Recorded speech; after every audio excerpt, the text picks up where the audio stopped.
Updates from the West Asia first up. Israeli strikes have killed 15 people, including 5 children, in Palestine's Gaza Strip. A school-turned-shelter was hit in the Nuseirat refugee camp, killing 6 people, including 2 women and 1 child, who were all taken to the Awda and the Al-Aqsa hospitals. Gaza's civil defense has said that another strike hit a tent sheltering displaced Palestinians. Rescuers recovered 2 of those killed and 2 others who were injured in Khan Yunis. They were taken to the Nasser hospital.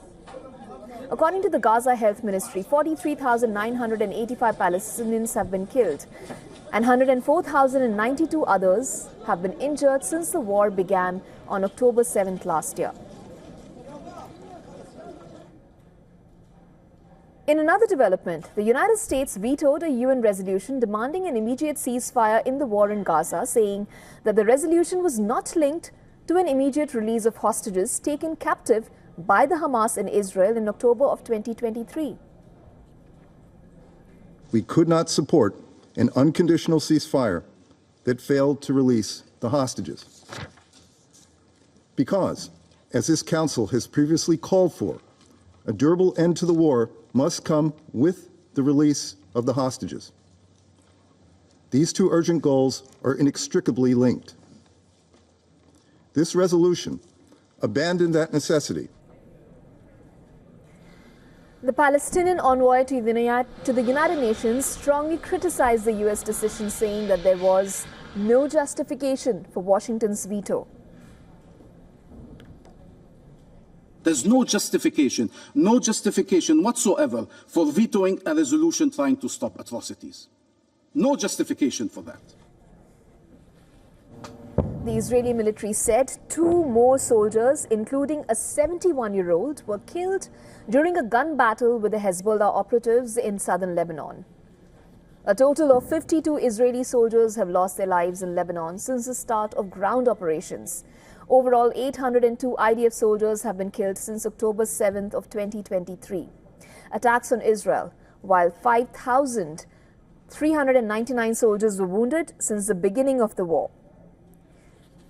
Meanwhile, the Hezbollah chief Naim Qassem delivered a defiant speech on Wednesday, saying that Israel cannot impose conditions for a truce in Lebanon, as visiting U.S. envoy Amos Hochstein headed to Israel to try to negotiate an end to the war.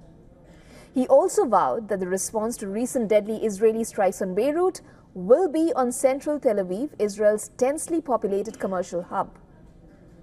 On the other hand, Israeli Foreign Minister Gideon Sa'ar said that any ceasefire deal must be ensuring that Israel still has the freedom to act against the Hezbollah.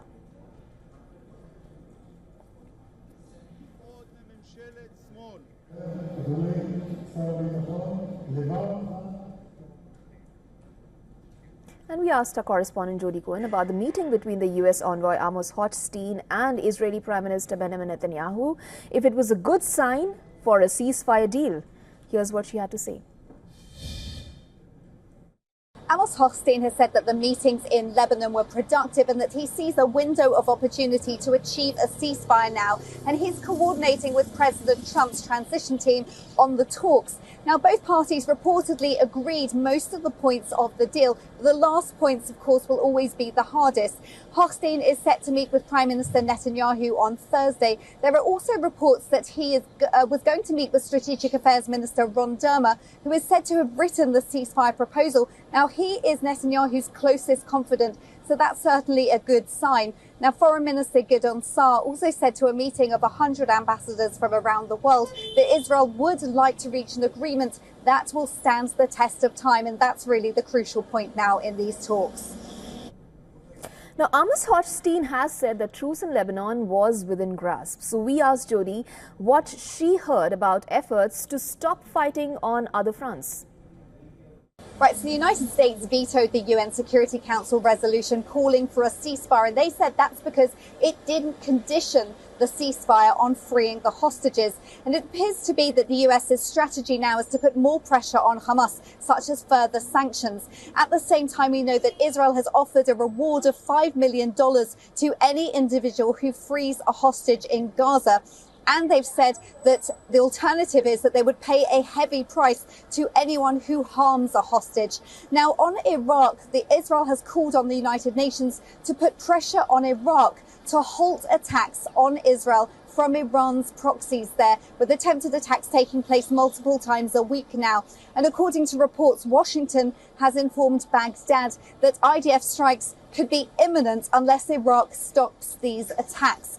Now, on Iran, Netanyahu has said that if Iran strikes Israel again, that would cripple Iran's economy. And the last strike cost Iran $2.3 billion, with commentators suggesting that any Israeli response could even bankrupt the regime. So it appears that the strategy of the incoming Trump administration, alongside Netanyahu's government, is one of peace through strength.